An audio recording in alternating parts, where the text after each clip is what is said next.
Hey guys, what is going on? Welcome back to the channel. Today is the day of starting to tear down this transmission. So put you guys on a tripod. I'm going to start disassembly of this thing, and then we'll go over everything as I get it disassembled, and we'll show you, the wear and tear on the clutches, and look at every part, put them in the box, take them to the parts cleaner. So here we go.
All right, so we moved everything that was over here to over here. If you guys haven't realized this yet, I'm pretty OCD and I like to know where stuff goes. So we labeled each one, and then we got our parts in every single one. So when I tear these down, I'll tear them down and put all the parts in the correct bucket I have here, and then I'm gonna put some pig mat back here, and I'm gonna lay out the new parts that's going in and or the clean hardware. So that's just something I do to keep myself organized, and that way I don't mess anything up or have a question about where anything goes.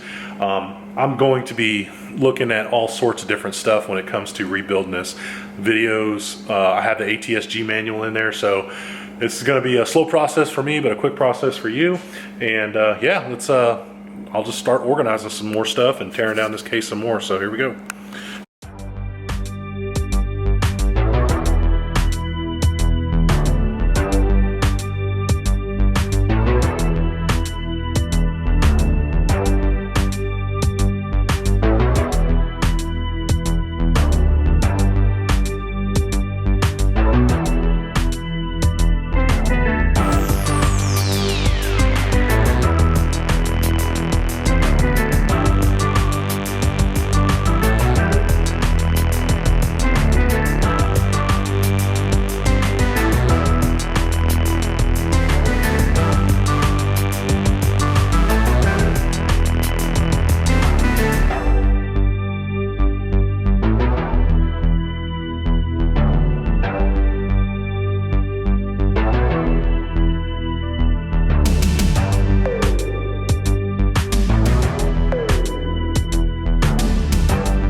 right, boys and girls, she is torn down in parade rest. She is an empty case, empty OD housing.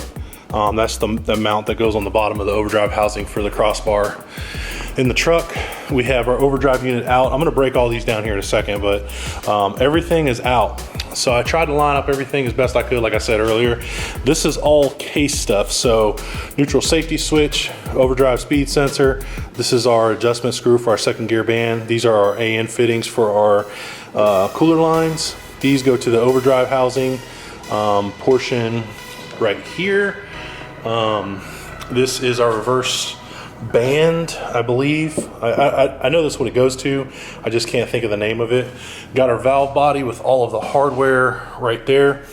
And then, yeah, everything's torn down. You guys see our second gear band looks pretty decent. I mean, it's burnt a little bit, but if you look at the hub that it grabs onto, it's not too bad. There's no grooves in it, so this is definitely something we can reuse. Our stock input shaft, there's clutches in here, there's clutches in here, there's clutches in here. You guys saw the overdrive housing kick my butt. That was self-induced because I wasn't paying attention to what I was supposed to be doing, but I had to take off this wire. I had to take off those two. There's the wavy snap ring, it looks like. Doesn't look like it has too much wave to it, but let's take a look at these clutches real quick while I have them out. They don't look, I mean, ooh man, those things are burnt pretty good. All right, that's just dirt, but maybe a little burning, but nothing crazy. Metals, clutch, metal, or steel, clutch, steel. Yeah, they don't look half bad. I mean, I don't think this truck was ever launched while it was in there, but the ones I really want to see are the ones in here and then the ones that are in here. So we're not going to mess with these quite yet, but you guys will see it in this video. So I'm going to try to clean up the mess I have over here. I'm going to try to get all the parts that I need to send to the parts washer, put in this box, and take it over to Joel and the team over there and get those washed up. I'll probably drop them off tomorrow.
You guys can see these clutches are pretty smoked, they're pretty burnt up.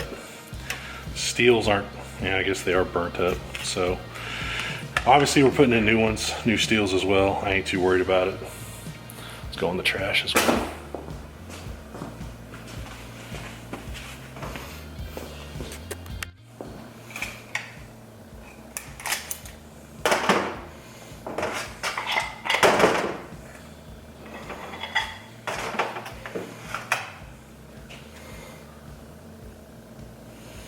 Hot spots on that.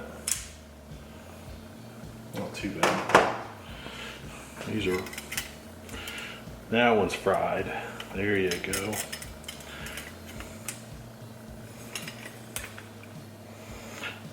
Yeah, these ones are pretty much gone. They're all heated up.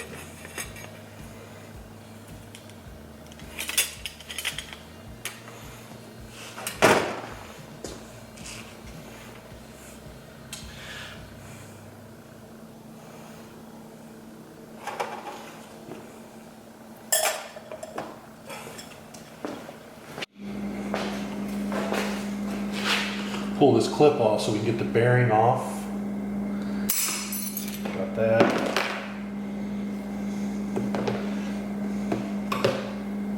Nothing wants to happen easy on this thing, I tell you what. Oh, there it goes. So we'll take this over to the press and we will get out, compress this 800-pound spring and go from there. All right, so what we're trying to do here is just pull out this clamp here and then pull out the snap ring in here and decompress this 800-pound spring. So.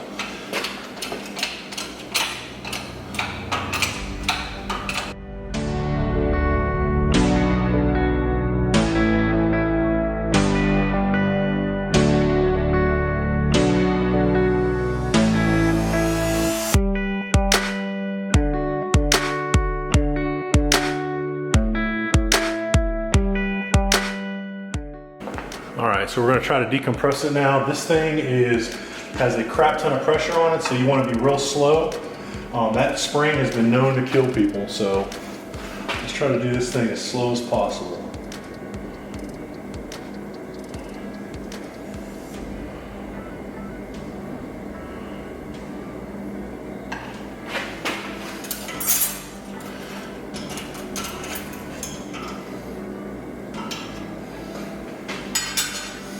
Looks like she's coming up.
There's the deadly spring.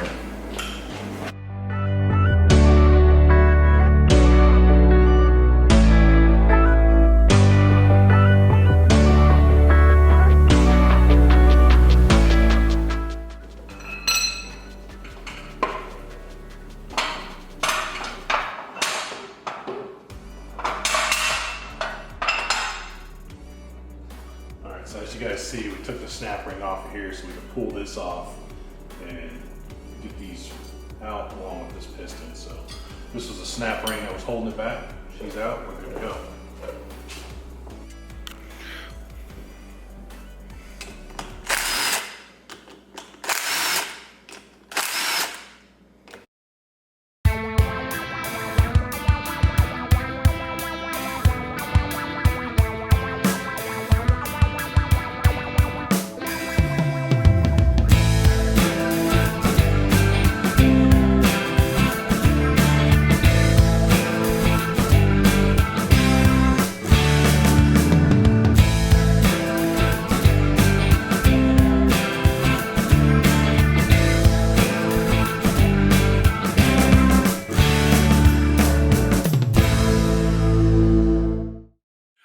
All right, guys, that's everything we have torn down. I know you guys can see I got a fresh shave.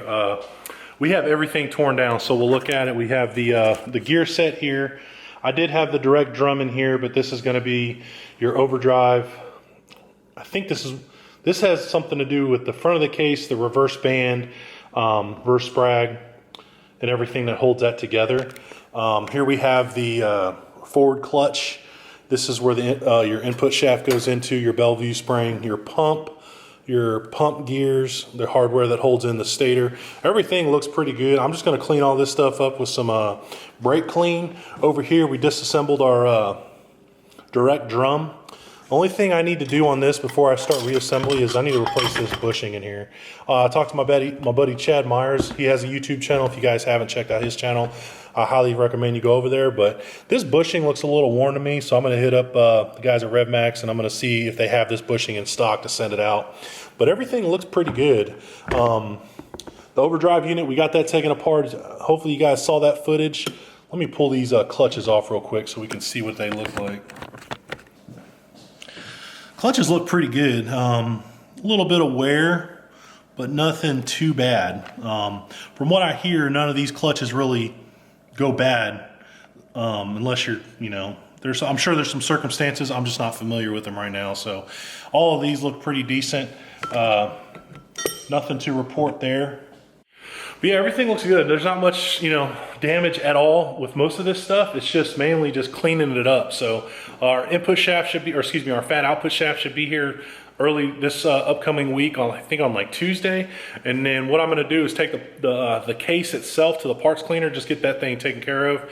I don't wanna mess with that, but everything else I think I'm pretty much just gonna clean here at the house by hand, and it should be good to go. So yeah, that's gonna be the fun, or not so fun, tedious part, is doing all that so we can have a clean surface to work with, but it needs to be done. So you guys seen that we had some clutches burn up in the direct drum and some other ones, but you know, it is what it is. You know, this transmission wasn't in bad shape and it wasn't like broken, but it was having some slip. The 2-3 shift was kind of rough, and it was just, it was always bouncing back and forth between third and like knocking out a second. So changed the fluid and dropped the pan not too long ago, and everything looked really well. So from my experience and looking at this transmission, all this stuff, this transmission has been gone through before, which is awesome. So truck is sitting at like 199,000 miles, but other than that, I mean, this truck's gonna be ready to go. You know, it's gonna be ready for a built motor. So we'll have the trans done, the transfer case will be done. We're having new drive shafts put in. You know, I did decide to go with a, I think I am gonna go with a one-piece shaft. I haven't really 100% made my mind up yet, but I'm like 90% there. So hopefully you guys will see that. You know, if I do get one, it'll be in the next video. But yeah, everything works pretty well. The H-press worked phenomenal on that overdrive housing. Really freaking me out there for a minute just for that spring, but you know, I've heard some horror stories, but that pretty much went flawlessly. Had to use the H-press for our direct drum. I had to buy that long crazy piece of PVC, but you know, it worked, and it did the job. So next thing is just, I'm not gonna film it, but I'm just gonna clean up a whole bunch of this stuff. So the next video you guys will see will probably be me starting the reassembly of the components inside of the actual transmission. So until then, we'll see you guys on the next upload. I do appreciate you guys watching. Thank you for, you know, tuning in. I'm gonna create a playlist for this series. I'm by far no expert, but this is a DIY job at the house, and I'm learning as I go. So appreciate you guys watching, and until then, we'll see you guys on the next upload. Have a good one.